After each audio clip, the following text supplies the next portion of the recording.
제가 얼마 전에 브라질 가서 부흥회를 했는데 거기 가니까 저한테 첫 마디 가르쳐주는 말이 오브리가도. 그게 무슨 뜻인 거니? Thank you, 감사합니다. 그래서 일주일 동안 있는 동안에 그냥 만나는 사람들 그 말밖에 모르니까 오브리가도 사람들이 무척 좋아하더라고요. 미국 사람들은 역시 가장 많이 사용하는 단어가 Thank you랍니다. 감사합니다. 그래서 어느 사람이 가장 많이 쓰는 단어 50개를 조사해봤더니 Thank you라고 하는 단어가 28%로 1위를 차지했답니다. 유대인의 격언 중에서 이런 말이 있습니다. 감사합니다라는 말이 혀에 붙기 전까지는 아이에게 아무것도 가르치지 말라고 했습니다. 워너 솔맨이라고 하는 사람이 있는데 그는 화가입니다. 결혼하고 얼마 안 되어서 그는 중병에 걸렸습니다. 의사가 이렇게 진단을 합니다. 당신은 임파선 결핵을 앓고 있습니다. 앞으로 3개월밖에 살지 못할 것입니다. 그의 부인은 유명한 가수였습니다. 임신 중이었고요. 그는 아내에게도 미안하거니와 앞으로 태어날 아이를 생각할 때 굉장히 죄스러웠다고 합니다. 몹시 괴로워하고 있었을 때에 사랑하는 아내가 그를 이렇게 위로를 합니다. 여보, 3개월밖에 못 산다고 생각하지 말고 하나님께서 3개월이나 허락해 주셨다고 생각하며 감사하세요. 아무도 원망하지 말아요. 3개월이 얼마나 긴 시간인가요? 천근 같은 그 기간을 가장 아름답게 만들어 보세요. 3개월이나 허락해 주신 하나님께 감사하세요. 그리고 그 부부는 기도를 열심히 했습니다. 그는 병중에서도 열심히 기도하며 그림을 그려나가기 시작했습니다. 그의 병은 씻은 듯이 낫습니다. 다른 사람들은 예수님의 얼굴을 그릴 때에 대개 자비한 분으로 그렸습니다. 어떤 사람은 고난당하시는 얼굴을 그렸는데 솔맨이라고 하는 사람은 강인한 인간성을 지닌 인물로 그렸습니다. 많은 교회, 많은 가정에 저 솔맨이 그린 저 그림이 걸려 있습니다. 행여나 중앙교회 성도님들 가정에 저 그림이 없으면 우리 고 목사님한테 주문하시면 무료로 받으실 줄 믿습니다. 오늘 본문에 있는 말씀 전심으로 감사하라. 시간이 많이 제약되어 있기 때문에 지금 이 방송을 통해서 병실에서 듣는 분도 계실 거고 자동차를 운전하면서 듣는 분도 계실 겁니다. 그래서 여러분들에게 긴 말씀 드리지 않고 데살로니가전서 5장 18절에 범사에 감사하라. 이는 그리스도 예수 안에서 너희를 향하신 하나님의 뜻이라고 했습니다. 나더러 주여 주여 하는 자마다 다 천국에 가는 것이 아니라 하나님 아버지의 뜻대로 행하는 자라야 천당 간다고 했습니다. 그럼 하나님 아버지의 뜻이 뭐냐? 범사에 감사하라. 이는 그리스도 예수 안에서 너희를 향하신 하나님의 뜻이라고 했습니다. 맹자는 3가지 즐거움이 있으니 감사하라고 했습니다. 왜 강대상에서 맹자 얘기는 해나? 맹자도 좋은 얘기했으면 우리가 들어볼 만합니다. 한번 들어보세요. 맹자는 3가지 즐거움이 있으니 감사하라고 했습니다.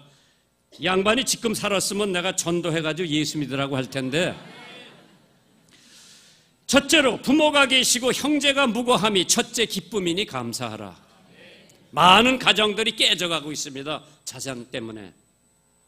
두 번째로 위로 하늘에 부끄러움이 없고 아래로 사람에게 잘못이 없으니 둘째 기쁨이니 감사하라.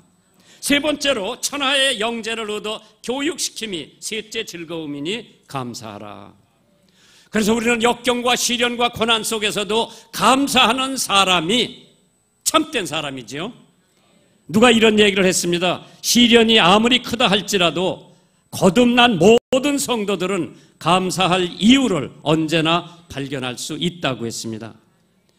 하나님은 항상 감사하는 자에게 축복을 주시며 그의 축복을 교만한 자의 손에서 거두어 가시나니 겸손한 자에게는 언제나 허락하신다고 했습니다. 고 목사님한테도 우리 애들 둘 목사한테도 겸손하라, 겸손하라. 겸손을 이길 사람은 아무도 없습니다. 어려울 때 감사한 신앙인을 찾아보면 바울 사도가 대표적일 겁니다. 고린도후서 11장에 이러한 말씀이 기록되어 있습니다. 저희가 그리스도의 일꾼이냐 정신없는 말하거니와 나도 더욱 그러하도다. 내가 수고를 넘치도록 하고 옥에 갇히기도 하고 매도 수없이 맞고 여러 번 죽을 뻔하였으니 유대인의 감한 40에 감한 매를 5번이나 맞았으며 3번 태장으로 맞고 1번 돌로 맞고 3번 파산을 당했고 일주야 기품에서 지냈으며 여러 번 여행에 강의 위험과 강도의 위험과 동족의 위험과 이방인의 위험과 시내의 위험과 광야의 위험과 바다의 위험과 거짓 형제 중의 위험을 당하고 또 수고하고 애쓰며 여러 번 자지 못하고 줄이며 목마르고 여러 번 굶고 춥고 헐벗었노라. 이외에 이런 고사하고 오히려 날마다 내 속에 눌리는 일이 있으니 곧 모든 교회를 위하여 염려하는 일이라고 했습니다. 이러한 역경과 시련 속에서도 그는 데살로니가 전서 5장 18절 범사에 감사하라. 이는 그리스도 예수 안에서 너희를 향하신 하나님의 뜻이라고 했습니다. 바울만큼 역경과 시련과 고난 당한 사람 없습니다. 고 목사님, 감옥서 5번 갔다 왔어? 태장 3번 당해봤어요? 그래서 우리들은 바울 사도 이상으로 감사한 생활을 매일매일 해야 되는데 우리는 감사보다는 불만과 불평이 늘 앞서고 있습니다. 베드로도 마찬가지요. 감옥에 투옥되어 있었습니다. 사도행전 12장에 자세히 나와 있습니다. 그러면서 베드로가 이렇게 기록을 합니다. 너의 믿음의 시련이 불로 연단하여도 없어질 금보다 더 귀히 여겨 예수 그리스도에 나타나실 때에 칭찬과 영광과 존귀를 얻게 하려 함이니라. 그렇기 때문에 감사해야 합니다. 2014년 4월 16일 무슨 날이지요? 세월호가 침몰한 날입니다. 다음 날 4월 17일 오전 11시 3분 극동방송 소망의 기도 프로그램이 한참 나가고 있는데 기도 부탁하는 문자 메시지가 하나 날라옵니다. 진도에서 큰딸을 기다리고 있습니다. 구조를 위해 기도해 주세요. 이 문자는 세월호에 탑승했던 다원고 2학년 양온유 학생의 어머니 백영란 집사님이 보낸 문자 메시지입니다. 수많은 애청자 성도들의 간절한 기도에도 불구하고 침몰한 세월호에서 아무도 구조되지 못했습니다. 온유 양도 4월 20일 선체에서 시신으로 발견되어서 나왔습니다. 5월 14일 수요일 오전 11시 17분 온유 양의 어머니가 다시 소망의 기도에 다시 문자 메시지를 보내옵니다. 세월호 사고로 큰딸 온유를 천국에 보낸 백집사입니다. 저의 가정이 슬픔을 잘 이기고 주님 뜻을 잘 분별해 믿음으로 순종하며 살도록 지켜주시고 선한 길로 인도해 주시기를 기도 부탁드립니다. 사실 양온유 학생은 가만히 기다리면 구조될 수 있는 갑판까지 나왔었습니다. 하지만 아직 방에 갇혀 울부짖고 있는 친구들을 구하기 위해서 자진해서 객실로 다시 들어갔습니다.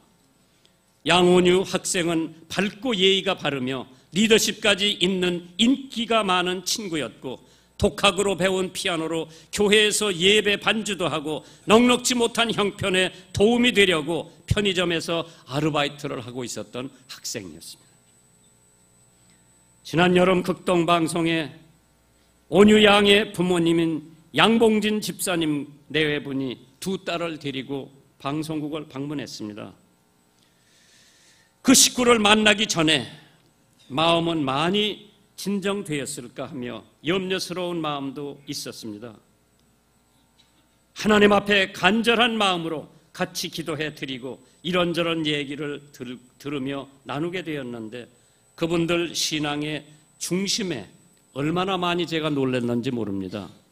딸 온유 생각을 하면 아직도 너무나 뭉클하고 목이 메이기는 하지만 한편으로는 온유를 임신했을 때 태명을 부활이라고 했는데 그 태명대로 이렇게 부활하여 천국에 갔다고 생각하니 참 감사하다며 모든 것이 하나님의 은혜라고 생각한다고 말씀하는 어머니, 이 담대한 믿음의 고백에 저는 적지 않은 감동을 받았습니다.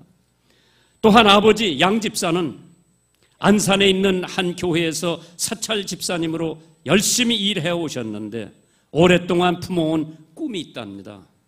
나는 그분이 극동방송 와서 일하기를 바랬습니다. 그러나 그분의 꿈은 공무원이 되는 것이 그분의 꿈이었다고 합니다. 그런데 우리나라의 공무원 시험 볼 적에는 주일날 시험을 보는 터라 주일에 교회를 가지 않고 공무원 시험 보는 것이 본인 신앙 양심에 내키지 않는다며 다른 요일에 시험을 보는 것은 없을까 알아보았는데 마침 환경미화원 시험이 토요일 날에 있다고 해서 시험을 봤답니다. 합격은 물론 됐지요. 이 일에 도전했고 환경미화원으로 일하게 되었다고 극동방송에 오라고 하니까 사양을 하더라고요. 이 아름다운 믿음의 고백과 함께 누가 봐도 슬프고 억울한 상황 가운데 하나님께 감사하며 오히려 신앙을 지켜온 이 두 내분과 그 두 딸을 내가 보면서 우리 하나님이 얼마나 기뻐하실까 생각을 해봤습니다. 범사에 감사하라. 이는 그리스도 예수 안에서 너희를 향하신 하나님의 은혜라고 했습니다.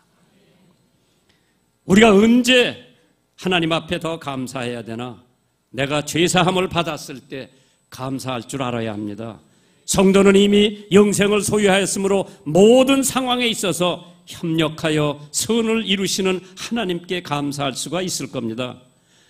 거듭나는 것은 하나님의 선택에 의해서 은혜로 이루어지는 것입니다. 무엇보다도 구원받은 은혜에 감사하는 여러분과 제가 되기를 주님의 이름으로 축원합니다. 하나님이 우리의 죄를 완전히 사하심을 감사해야 됩니다. 시편 103편 12절에 동이 서에서 먼 것 같이 우리 죄가를 우리에게서 멀리 옮기셨다고 했습니다. 이사야서 1장 18절에는 이러한 말씀이 기록되어 있습니다. 여호와께서 말씀하시되 오라 우리가 변론하자. 너의 죄가 주홍 같을지라도 눈과 같이 희어질 것이요 진홍같이 붉을지라도 양털같이 희게 된다고 했습니다. 이사야서 43장 25절에 나는 나를 위하여 네 허물을 도말하는 자니 네 죄를 기억하지 않는다고 했습니다. 하나님이 우리의 죄를 용서해 주실 때 조금 남기고 용서해 주시는 것이 아니라 모든 죄를 용서해 주신다고 했는데 다시는 기억하시지 않는다고 했습니다. 하나님께서 그러한 하나님을 믿는 우리들에게 늘 감사한 마음을 가지고 살아야죠. 여러분은 그 전에 들으신 분도 계시고 처음 나오신 분은 아마 못 들으셨을 거예요. 이제 방송이 어느 정도 끊어지는데 예화 하나 들고 내가 끝마칠게요. 한 가정에 아들과 딸이 있었는데 그 아들이 크리스마스 때 고무새총을 선물로 받았는데 유리창 깰까 봐 엄마가 압수해가지고 장롱에다 넣고 잠가놨습니다. 여름방학 때 외갓집에서 외할머니가 남매 놀러 오라고 전갈이 옵니다. 그래서 방학 숙제책을 싸가지고 이제 할머니 댁으로 가려고 하면서 그 남자아이가 엄마 나 거기 가서 유리창 안 깰 테니까 고무새총 꺼내달라고. 거긴 시골이에요. 완전히 과수원하는 시골이라 유리창 깰 우리가 없으니까 고무새총을 꺼내줬습니다. 이 아이는 외갓집이 가자마자 책보 놔두고 앞에 개울에 가서 돌을 한 주머니 집어넣고 거기 보니까 까치도 있고 까마귀도 있고 비둘기도 있는데 하나도 못 맞히다가 할머니가 먹이는 살찐 오리 한 마리가 자기를 향해서 꽥꽥 하면서 오더랍니다. 오리는 그것도 모르고 얘는 그냥 장난 삼아서 까치도 못 맞히고 오리도 못 맞췄으니까 비둘기도 못 맞췄으니까 저 오리도 내가 못 맞힐 거야 하고 제일 큰 돌마가 하나 꺼내가지고 고무새총에다 넣어가지고 장난 삼아서 맞췄는데 머리 직통에가 맞더니 꽥 소리 하면서 돌아가셨어요. 삼지사방을 봐도 본 사람이 하나도 없어서 얼른 죽은 오리를 갖다가 나무 헛간에 건보를 해치고 그쪽에다 파묻고 시침이 뚝딱 들어왔죠. 사람은 죄 짓고 못 삽니다. 마음이 괴로워서 견딜 수가 없어서 여동생을 부릅니다. 야, 내가 이러저러 해서 할머니 오리를 죽였는데 혹시 할머니가 그 오리 어떻게 됐느냐고 너더러 물어보면 너 모른다고 나하고 비밀 약속하자고 새끼손가락을 꽈서 비밀 약속을 단단히 했습니다. 여자하고 비밀 약속하는 거 멜짱 헛겁니다. 저녁 먹고 나니까 할머니가 손녀딸들어 너 설거지 좀 그들어야지 하니까 할머니 잠깐만요 하더니 오빠 방에 가서 할머니가 설거지 하래 그러니까 너더러 해라 그랬지 나더러 해라 그랬어. 나 안 한다고 그러니까 설거지 안 하면 내가 할머니한테 일른다. 가슴이 덜컥 내려앉습니다. 그래 일르지만 않으면 네가 하려는 거 다 한다. 복회 들어가서 생전해보도 않은 설거지를 몽땅 다 했습니다. 그 다음날 아침에 조반 먹고 나니까 할머니가 손녀딸들어 오늘은 집안 청소하는 날인데 너 청소 좀 그들어야지 하니까 할머니 잠깐만 하더니 빗자락 하나 가져가더니 오빠 방에 가서 오빠 오늘 집안 청소하는 날이래. 알아서 해. 야 설거지 해줬으면 됐지 뭐 청소까지 시키냐. 안 한다 그러니까 안 하면 내가 오리 죽였다고 이른다. 빗자락을 뺏어가지고 집안을 말끔히 다 청소를 했는데 오후가 되니까 누이 동생은 이웃집이 놀러 갑니다. 이 남자아이는 마음이 괴로워서 견딜 수가 없어서 할머니 어디 계신가 보니까 2층에서 자봉틀을 하고 계세요. 자봉틀 옆에 가서 앉아서 울기버텀합니다. 한참 울고 나서 말문을 열었습니다. 할머니, 제가 할머니 먹이는 오리를 죽였습니다. 다시는 안 그럴 테니까 한 번만 용서해 주세요. 할머니가 그 얘기를 듣더니 손주 머리를 쓰다듬으시면서 이놈아 내가 2층 유리창에서 보니까 네가 오리를 죽이더라. 네가 나무 헛간에다 갖다 감추는 것까지 내가 봤는데 언제 네가 나한테 와서 용서를 구하나 기다리고 있는데 내가 용서해 준다. 왜? 오리가 중요하냐? 손주가 중요하냐? 그 얘기를 듣고 이 남자아이는 할머니를 포옹하고 뽀뽀를 하고 나가서 한참 놀고 있으려니까 저녁 먹으라고 들어오라고 그랬어요. 누이 동생은 할머니하고 오빠하고 그런 사건이 있던 거 까맣게 모르고 있었습니다. 밥 먹고 나니까 설거지 하라고 그러니까 또 오빠한테 가서 설거지 하라고 그러니까 텔레비 보고 있던 아이가 소파에서 버떡 일어나더니 나 설거지 안 해. 할머니한테 일른다 그러니까 야, 가 일러봐라 일러봐. 이미 할머니한테 용서받은 사건이라 두려움이 하나도 없습니다. 마찬가지로 우리가 매일매일 죄를 짓습니다. 그 죄를 하나님께서 몽땅 용서해 주셨어요. 동의서에서 뭔 것 같이 우리 죄가를 기억하시지 않고 깊은 바다에다 우리 죄를 파묻는다고 했으니 하나님 앞에 용서받은 죄 걱정하지 말고 괴로워하지 말고 하나님 앞에 감사하는 여러분들 되시기를 주님의 이름으로 축원합니다.